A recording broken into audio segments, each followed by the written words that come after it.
The narrative presented in Why Do Women Need Men touches a sensitive yet evolving topic: the shifting dynamics between women, men, marriage, and independence.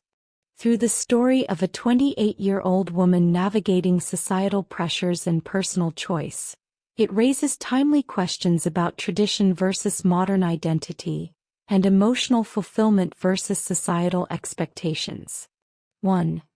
Independence versus social pressure. At the core of this story is a tension. Today's women have become more financially secure and emotionally self-reliant, yet many still feel trapped by cultural expectations that link their worth to marriage.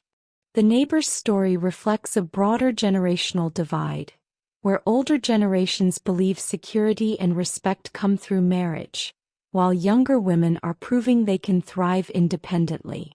This is not about rejecting men. It's about redefining the role men play in women's lives. When a woman says she doesn't need a man, she often means she doesn't need one for survival, not that she lacks the capacity for love, companionship, or emotional bonds. 2. The marriage market and unrealistic standards. The tale also exposes an uncomfortable truth: how blind dates and matchmaking can be superficial and even dehumanizing. The man who questioned the woman's fertility at age 28 didn't just show ignorance. He demonstrated how many men continue to objectify women, evaluating them by age, appearance, or reproductive ability.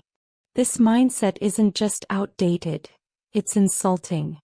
Women aren't products on a shelf with expiration dates. Relationships shouldn't be based on what someone offers but who they are. 3. The double standards of leftover women. The term leftover women is itself problematic. Society rarely calls unmarried men over 30 leftover. Instead, they're bachelors or focused on their career. Yet when a woman delays or avoids marriage, she's often seen as undesirable or flawed. This narrative helps push back against that harmful label. The Neighbor is successful, attractive, and has plenty of options, but she doesn't see marriage as a necessity. That is not a failure, it's a choice. Do women need men? This is the question that lingers throughout the video. The honest answer is, some do, some don't, and that's perfectly okay. Needing someone emotionally or spiritually is valid. But needing someone because society tells you to is no longer a sufficient reason in today's world. The idea that a husband equals a fulfilled life is outdated for many. A partner, regardless of gender, should be someone who adds value, not someone you tolerate out of fear of loneliness or public judgment. 5. The power of choice. Finally, the creator's personal opinion, that having a husband is ultimately better, is shared respectfully, which is important. Everyone's journey is unique. Some find joy in marriage and family, others in careers, friendships, or solitude. But the key is choice.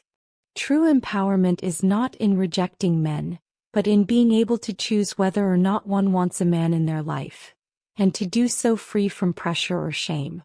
Conclusion: Why Do Women Need Men? Is more than a personal story. It's a mirror reflecting the complexities modern women face. It encourages healthy debate, challenges outdated norms, and reminds us that emotional needs are human, but dependency is no longer a requirement. Women don't need men in the traditional sense. But love, partnership, and connection, those are